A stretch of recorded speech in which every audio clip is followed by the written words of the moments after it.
Second part में macro economics में money एक चैप्टर है, सो मनी के बारे में हम बताएंगे।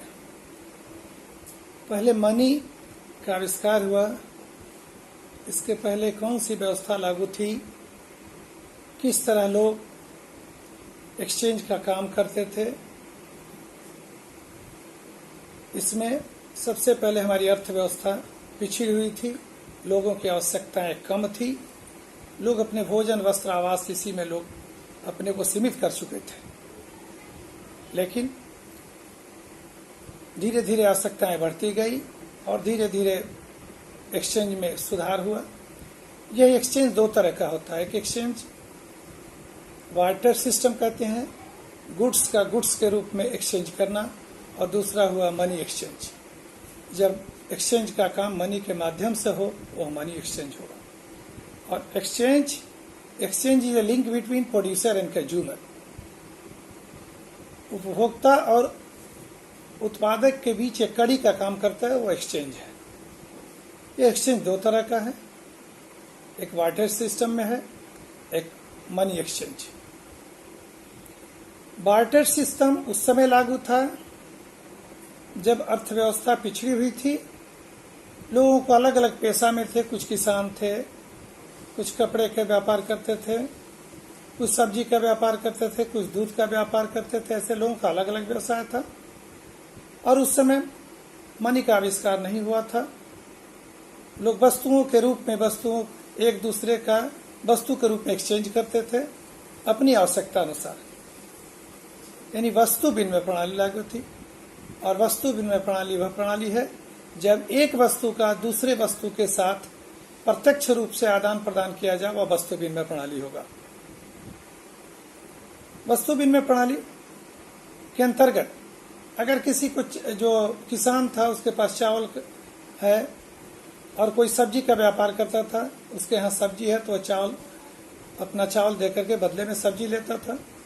सब्जी वाला कपड़ा देकर के कपड़ा लेता था, कपड़ा वाला दूध वाले को दूध देकर के अपना कपड़ा लेकर उसको दूध लेता था।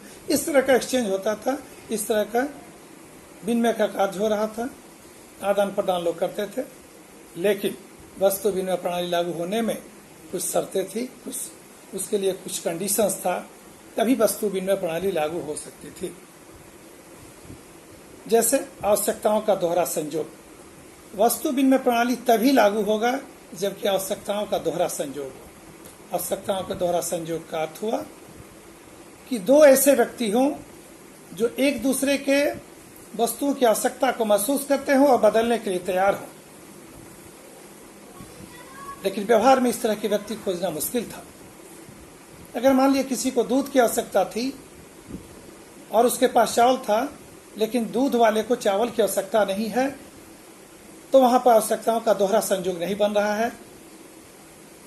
अगर चावल वाले को कपड़े की आवश्यकता है लेकिन कपड़े वाले को चावल की आवश्यकता नहीं है, वहां पर यह सिस्टम लागू नहीं हो पा रहा था। आवश्यकताओं का दोहरा संयोग का अभाव पाया जाता था। यानी आवश्यकताओं का दोहरा संयोग खोज पाना बड़ा मुश्किल था। और वस्तु विनिमय प्रणाली तभी लागू होगी जबकि आवश्यकताओं का दोहरा संयोग हो। तो इसकी कठिनाई हो गई कि वस्तु विनिमय प्रणाली में lack of double coincidence of funds था, आवश्यकताओं के दोहरे संयोग का अभाव था। उसमें दूसरा है क्रय शक्ति का संचय। जो परचेजिंग पावर का जो संचय करते हैं, स्टोर करते हैं, स्टोर के रूप में आज हम मनी के रूप में स्टोर कर रहे हैं, लेकिन उस समय वस्तु विनिमय प्रणाली लागू थी तो वस्तुओं के रूप में ही हम उसको स्टोर करते थे। बहुत सी वस्तुएं नाशवान थी, जैसे दूध है, सब्जी है, मछली है। ये सब चीजों के रूप में अगर हम स्टोर करना शुरू किए तो एक दो दिन में वो नष्ट हो जाते थे। उस समय वस्तु विनिमय प्रणाली ही लागू थी, इसलिए यही चीज हमारे पास संचय करना था। या तो वस्तु के रूप में संचय करें और नाशवान वस्तुएं कुछ दिन बाद ये नष्ट हो जाते थे। इसी पर एक उस समय की कहावत लोग कहते हैं। उस समय एक गायक कहीं प्रोग्राम देने गया, प्रोग्राम दिया और लोग बदले में उसे चावल, दूध, सब्जी, कपड़ा, गाय, भैंस, बकरी उसको दिए। उसको लेकर के अपने घर चला आया। जितना दिन तक उसको यूज करना था कुछ सामान को यूज किया, लेकिन जो नाशवान वस्तुएं थी उस खत्म हो गई। लास्ट में उसके पास गाय बकरी भैंस बच गए। अब उन जानवरों को खिलाने के लिए उन्हें फिर कहीं पर प्रोग्राम देना पड़ा। इस तरह वो प्रोग्राम देते थे, वैसे इकट्ठा करते थे, जानवर को खिलाते थे। संचय का अभाव था, वस्तु के रूप में हम संचय नहीं कर पा रहे थे, तो उसकी कठिनाई थी। वस्तु विनिमय प्रणाली के साथ ये शर्त था कि उसमें वस्तु में विभाजन की सुविधा हो। यदि वो किसान है, उसके पास चावल है, तो चावल को हम विभाजित कर सकते हैं। अगर चावल वाले को 3 सामान खरीदना है तो चावल को अलग अलग टुकड़े में रख करके अलग अलग जगह पर चावल दे करके अपना सामान खरीद सकता है। सब्जी वाला उसको विभाजित करके खरीद सकता है, कपड़ा वाला उसको विभाजित करके खरीद लेगा, बर्तन वाला विभाजित करके कुछ कुछ खरीद सकता है। लेकिन जिसके पास जानवर हो, जीवित जानवर, उससे अगर वस्तु विनिमय प्रणाली के समय अगर 3 चीज़ों की आवश्यकता है, उसके पास अगर बकरी है तो बकरी को किसी एक ही व्यक्ति को दे सकता है। तीनों व्यक्ति के बीच बांटना संभव नहीं था, क्योंकि उसमें डिविजिबिलिटी की सुविधा नहीं है, लैक ऑफ डिविजिबिलिटी है, विभाजन की सुविधाओं का अभाव है। तो विभाजन की सुविधा के अभाव के चलते वस्तु विनिमय प्रणाली वहां संभव नहीं हो पा रहा था। जैसे मान लीजिए अगर बकरी को वह 3 टुकड़ों में बांटता है तो बकरी की आवश्यकता सदा के लिए, उपयोगिता सदा के लिए समाप्त हो जाएगी। तो इसकी कठिनाई थी, यानी कि विभाजन की सुविधाओं का अभाव था। हस्तांतरण का अभाव। हस्तांतरण का अर्थ हुआ, अगर मान लीजिए कि मेरा मकान उस वस्तु विनिमय प्रणाली के समय सीवान में है और हम अपना मकान मुजफ्फरपुर में लेना चाहते हैं, तो हमें उस व्यक्ति को खोजना होगा जिसका मकान मुजफ्फरपुर में हो। अगर वह व्यक्ति मिल भी जाता है तो अगर सीवान वाला मेरा मकान अगर कच्चा मकान है और उसका मुजफ्फरपुर का मकान वेल फर्निश्ड है, उस परिस्थिति में वह व्यक्ति मेरे मकान को नहीं लेना चाहेगा। यानी उस वस्तु विनिमय प्रणाली में यह हस्तांतरण की सुविधाओं का अभाव था। भावी भुगतान का अभाव। अगर मान लीजिए बहुत सी वस्तुएं हैं जिसको हम आज लेते हैं लेकिन भविष्य में उसको हम भुगतान करना चाह रहे हैं, तो भविष्य में भुगतान करने का कोई उसका स्टैंडर्ड नहीं है, कोई माप नहीं है कि अभी हम जो वस्तु ले रहे हैं, दे रहे हैं या ले रहे हैं, भविष्य में उसका किस रूप में हम भुगतान करेंगे। यदि मान लीजिए आज हमारे पास गाय है, गाय किसी को बेच रहे हैं, दे रहे हैं, वस्तु विनिमय प्रणाली लागू है और जिस समय गाय लेने जा रहे हैं उस समय गाय दूध नहीं दे रही है, उस परिस्थिति में वह किस तरह वह उसका भुगतान करेगा।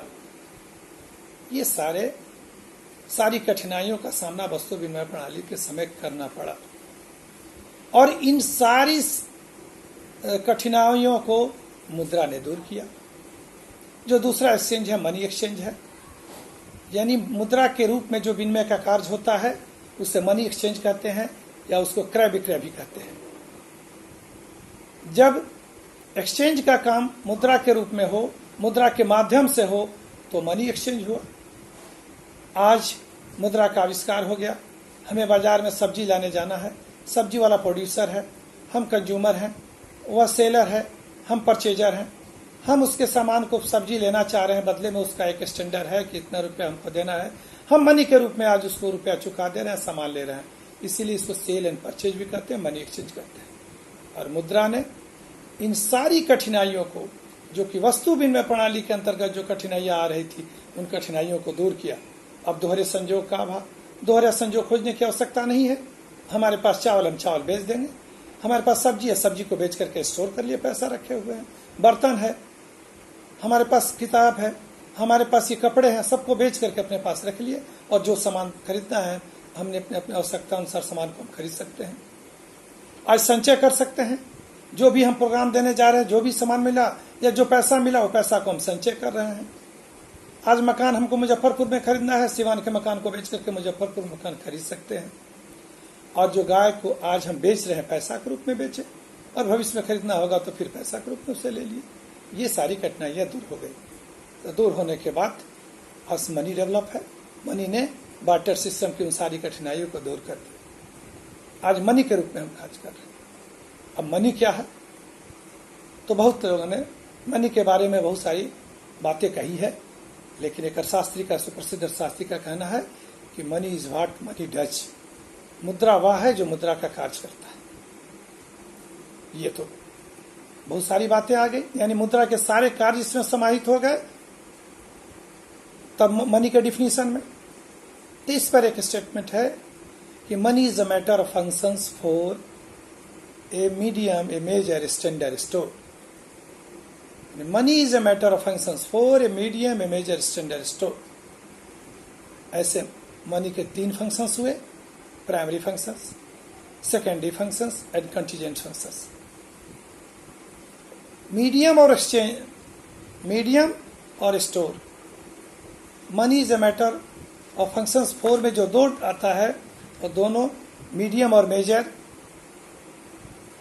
इसके प्राइमरी फंक्शंस में आ गए। आज मनी मीडियम का काम कर रहा है, क्रय विक्रय का साधन है। अगर कोई सामान हम खरीद रहे हैं तो मनी के रूप में मनी से ही खरीद रहे हैं, यानी मीडियम का माध्यम है। यह एक मेजर है। आज हमको स्टैंडर्ड है कि 1 किलो चावल के लिए कितना पैसा देना है, 1 मीटर कपड़ा के लिए कितना देना है, गाय के लिए हमको क्या देना है, एक मेजर हमको मिल गया है। ये दोनों प्राइमरी फंक्शन हुए। और सेकेंडरी फंक्शन में हुआ स्टोर। आज हम मनी को स्टोर कर रहे हैं। हमारे पास जो भी संपत्ति है, जो सामान है, उसको हम बेच दिए, पैसा इकट्ठा कर लिया, सेव कर लिया और भविष्य में जरूरत पड़ा उसको अपने फिर सामान को खरीद लेते हैं। उसका वैल्यू ऑफ ट्रांसफर। आज ट्रांसफर करने में हमको कोई कठिनाई नहीं हो रही है। हम अपना सिवान के मकान को बेच दिए, मुजफ्फरपुर में ले लिए, यानी ट्रांसफर का काम कर रहा है। और इसमें एक और फंक्शन आ जाता है, स्थानांतरण का साधन भी है और वैल्यू ऑफ ट्रांसफर भी है। यानी गाय को खरीदने और लेने देने की कोई आवश्यकता नहीं है, हम बेच दिए, भविष्य में जो खरीदना है वो खरीद लेंगे। और इसके जो कंटीजेंट फंक्शंस हैं उसमें है एक साख का आधार। आज मुद्रा को आधार मान करके जितने भी साक्ष्य पत्र जारी किए जाते हैं मुद्रा के माध्यम से होता है। सामाजिक आय का वितरण। आज प्रोडक्शन का काम सामूहिक रूप से हो रहा है और उसका जो पारिश्रमिक होता है हम land, labour, capital, organisation, enterprises के बीच डिस्ट्रीब्यूट कर देते हैं मनी के रूप में। प्रोडक्शन कर रहे हैं, हमको जो मिल रहा है उसको डिस्ट्रीब्यूट कर रहे हैं।